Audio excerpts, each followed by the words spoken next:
Il y a des batailles dans la vie que personne ne peut mener à votre place. Certaines épreuves croiseront votre chemin et vous devrez être équipé pour les affronter seul. C'est un point crucial. La seconde vérité que je souhaite vous présenter est la suivante. Vous n'êtes pas votre condition. Vous êtes votre décision. Aucun homme n'est défini par sa situation. Peu importe vos expériences, vos combats, votre douleur ou vos épreuves, ce que vous décidez détermine ce que vous devenez. Vous n'êtes pas ce que les défis ou les problèmes décident. Vos batailles ne sont pas là pour vous achever, mais pour vous façonner. Elles ne sont pas là pour vous gâcher, mais pour vous élever. Elles ne sont pas là pour vous ruiner, mais pour vous affiner. Dans le passage que nous avons lu, la Bible dit « La parole de l'Éternel fut adressée à Élie, en ces mots « Lève-toi ». En parcourant cette histoire, un mot revient sans cesse. « Lève-toi », Dieu dit, « Lève-toi, va à Sarepta, j'ai ordonné à une veuve de te nourrir. Lève-toi, va au torrent de Kéris, tu y seras nourri. Lève-toi, descends. » Ce mot est répété continuellement. J'ignore ce que vous traversez actuellement, mais il existe un lieu appelé là-bas. J'ignore quel combat vous menez, quelles flèches ont été tirées contre vous ou ce qui vous maintient sur place depuis si longtemps. Mais il existe un lieu appelé là-bas, et, au nom de Jésus, vous y parviendrez. Lorsque les flèches, les batailles, les limitations, la confusion ou les défis surgissent, c'est pour tenter de vous empêcher d'arriver là-bas. Mais au nom qui est au-dessus de tout nom, vous y arriverez. Un jour, une femme nommée Rebecca appela son fils Jacob et lui dit « Ton père est sur le point de donner ce qui t'appartient. » Il s'apprêtait à transférer la bénédiction, car, selon la prophétie, le droit d'aînesse appartenait à Jacob. Jacob n'a pas simplement trompé Ésaü avec un plat de lentilles. Il lui a donné ce plat pour confirmer dans le physique ce qui avait déjà été acté dans l'esprit. Sa mère lui dit, dans la Genèse, au chapitre 27, verset 6, « J'ai entendu ton père parler à ton frère. Je veux faire une prière spéciale. Ouvrez vos mains. Vos ennemis n'entendront pas vos secrets. Il y a une raison pour laquelle vous souriez, une raison pour laquelle Dieu vous bénira. Il y a une porte ouverte que Dieu est sur le point de vous donner, et vos ennemis n'en connaîtront pas le secret.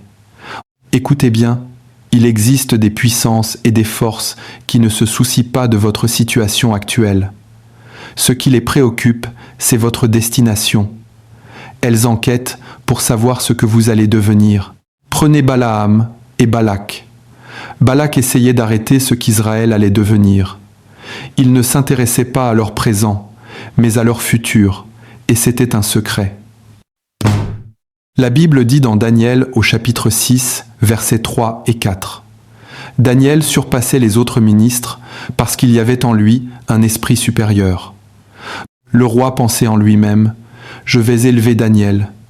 Alors que le roi y pensait encore, quelqu'un a capté sa pensée. Ouvrez encore vos mains. Ils peuvent rester dans la même maison pendant 40 ans sans comprendre que l'homme qu'ils forment est celui qui les détruira 40 ans plus tard. Car il existe un feu qui rend une destinée indéchiffrable et préservée. Le destin de ce prophète est d'être nourri par Dieu. S'il vous guide, il vous nourrit. Le Seigneur lui dit « Lève-toi. Va au torrent de Kérit. » Vous devez comprendre que c'était une période de famine. Il n'y avait ni pluie, ni fruits, ni récolte. Tout était sec et vide. Pourtant, Dieu dit à cet homme, « Va au torrent. » Qu'est-ce qu'un torrent? C'est un petit ruisseau d'eau fraîche. Comment Dieu peut-il parler d'un torrent en pleine sécheresse? Comment se fait-il que partout ailleurs ce soit sec, mais que ce torrent-là ne le soit pas? Avant de continuer la vidéo, n'oubliez pas de soutenir notre nouveau livre « Les généraux de Dieu » disponible dès maintenant. Si vous souhaitez vous le procurer, vous trouverez le lien dans la description de cette vidéo. Merci pour votre soutien et bonne suite de visionnage. Savez-vous que dans cette économie, alors que certains ne peuvent pas se nourrir, certains torrents permettent de bâtir des maisons? Dans cette même profession de contractants, d'enseignants, de commerçants ou de politiciens, Là où vous ne pouvez pas survivre, d'autres prospèrent. Il peut donc y avoir un torrent, même au milieu de la famine. La Bible dit, si l'on dit abaissement, tu diras relèvement. Par la puissance qui soutient les cieux et la terre, par l'onction de Dieu, je déclare qu'au milieu de la famine, un torrent va s'ouvrir pour vous, un torrent d'eau fraîche. Quand les hommes diront qu'il n'y a pas d'issue, Dieu vous ouvrira un chemin. Je vois un torrent s'ouvrir, l'eau fraîche coule dans votre mariage, dans votre santé, dans vos affaires et dans votre carrière. Après cette déclaration, là où tout est sec, l'eau coulera pour vous. Là où tout est dur, cela deviendra facile. Là où les gens sont bloqués, vous serez célébrés. Je le répète, vous serez célébrés. Les choses deviendront plus faciles. Des portes s'ouvrent devant vous, car ce qui est impossible aux hommes est possible à Dieu. Vous ne servez pas un Dieu mort, mais un Dieu puissant, le même hier, aujourd'hui et éternellement. Quand Dieu dit oui, personne ne peut dire non. Quand Dieu vous élève, personne ne peut vous rabaisser. Dieu est de votre côté, la puissance est de votre côté, la gloire est de votre côté. Dieu l'a donc conduit là-bas, au milieu de la famine. Partout ailleurs c'était sec, mais Dieu lui a montré un lieu où l'eau coulait. Dans cette ville, alors que tout semble aride à gauche comme à droite, il y a un torrent. Seigneur, ouvre mes yeux pour que je le voie. Élie se rendit à ce torrent et y resta. Ce torrent de Kérit se trouvait près du Jourdain. Le Jourdain représente le lieu de la mort, là où la chair meurt. C'est là que Jésus fut baptisé. Jean était considéré comme un grand prophète. Les gens quittaient la ville pour le voir, mais Jean savait qu'il y avait quelqu'un de plus grand que lui. Ne laissez pas les flatteries vous détourner du processus. Ils appelaient la mer Rouge ainsi, et Israël s'inquiétait en sortant d'Égypte. Dieu les a fait passer par là, car ils avaient encore la poussière de l'Égypte à leurs pieds, et seule l'eau pouvait la laver. De plus, ils étaient enceintes de la terre promise, d'un avenir de grandeur. Et quand on arrive au terme d'une grossesse, les eaux doivent rompre. À la mer Rouge, leurs eaux ont rompu. Le mot « kérit » signifie « séparation ». Dieu dit à Élie que s'il veut trouver la source d'approvisionnement au milieu de la pénurie, il doit se séparer, et pour cela, la chair doit mourir. Comment survivre dans ce monde où tout le monde est pressé et poursuit les mêmes objectifs que vous? Une fois, lors d'une élection, 27 personnes sont venues me voir pour demander la prière pour le même poste.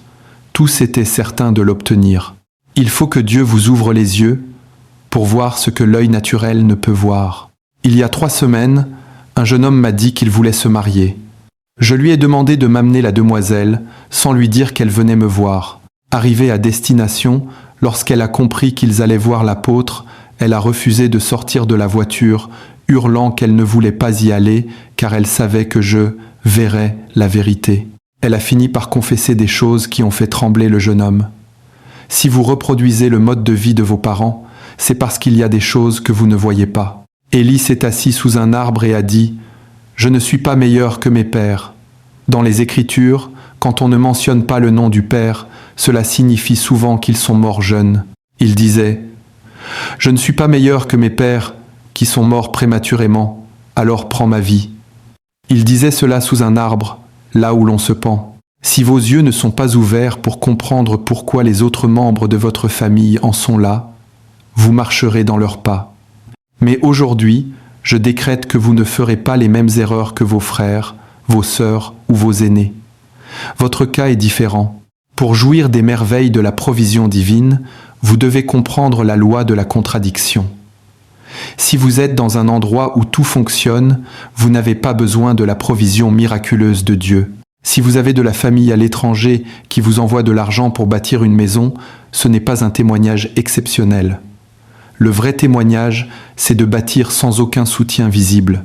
Dieu dit à Élie « J'enverrai un corbeau. Le corbeau est un oiseau avare. S'il voit un grain de riz, il s'en saisit et s'enfuit. C'est un oiseau qui ne partage rien. Et c'est pourtant ce que Dieu envoie pour nourrir Élie.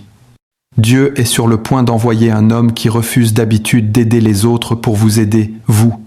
C'est la loi de la contradiction. Cet oiseau a nourri Élie matin, midi et soir. Au nom de Jésus, là où il semble impossible pour les autres de survivre, vous allez prospérer. Après cette rencontre, là où les autres sont rejetés, là où on leur dit non, votre cas sera différent. L'aide divine arrive. La provision divine arrive. Quelqu'un vient de se souvenir de vous à l'instant même. Dans les Actes au chapitre 28, il est dit que sur l'île de Malte, des barbares leur ont témoigné une bienveillance peu commune. Des barbares, connus pour faire le mal, ont montré de la bonté. Des hommes méchants ont apporté leur aide. Les mages qui sont venus voir Jésus n'étaient pas des croyants, c'étaient des astrologues, des occultistes qui étudiaient les étoiles pour les influencer. Mais ce jour-là, l'étoile les a surpassés et les a conduits. Ils ont apporté de l'or, de l'encens et de la myrrhe. Lorsque la main de Dieu est sur un homme, les hommes méchants n'ont d'autre choix que de faire le bien. Car quand les voies d'un homme plaisent à l'Éternel, il apaise même ses ennemis. Je prophétise que ce patron difficile ou cet homme méchant vous témoignera de la faveur. Dites avec moi, au nom de Jésus, les hommes méchants me feront du bien, ils travailleront pour moi et m'aideront. Là où ils rejettent les autres, ils m'accepteront. Le corbeau a apporté à Élie de la viande et du pain. Si vous croyez Dieu pour une voiture, il ne vous donnera pas un tricycle. Il vous donnera exactement ce dont vous avez besoin. Une femme de 90 ans a porté un bébé. C'est la loi de la contradiction. La manne est tombée du ciel. C'est la loi de la contradiction. Cela n'a peut-être pas de sens, mais cela produit des miracles. Les gens vous demanderont comment cela est arrivé, et vous répondrez « Je ne sais pas. Dieu a brisé la loi de la contradiction. » Personne ne s'est marié dans votre famille, personne n'a voyagé, personne n'a bâti de maison, mais vous, vous l'avez fait. Dieu a dit à Élie, « Cache-toi. Nous vivons dans une génération où certaines personnes font de la vie des autres leur unique préoccupation. Dans ce monde brutal et méchant, cachez-vous. Mère, cachez vos enfants. » Une jeune fille a perdu une bourse d'études et un voyage tout frais payé après en avoir parlé à sa mère. Dès qu'elle a annoncé ses fiançailles, le jeune homme a changé d'avis le lendemain. Dieu m'a révélé que cette mère n'était pas innocente. Elle ne pouvait pas s'empêcher de tout raconter. Dieu dit « Va là-bas et cache-toi. J'ai commandé au corbeau de te nourrir. » Ensuite, Dieu l'a envoyée vers une veuve. Encore une contradiction. Une veuve pauvre qui ramassait du bois pour préparer son dernier repas et mourir. Et Dieu y envoie Élie. C'est ici qu'intervient la loi des bonnes personnes. Il ne suffit pas que Dieu envoie des gens, il doit envoyer les bonnes personnes. Quand Saül est devenu roi, beaucoup étaient jaloux de lui, car son père n'était qu'un simple leveur. Dans le premier livre de Samuel au chapitre 10, verset 27, il est dit que personne ne lui fit de présent. Mais au verset 26, il est écrit que Dieu accompagna Saül d'hommes dont il avait touché le cœur. Dieu les avait préparés.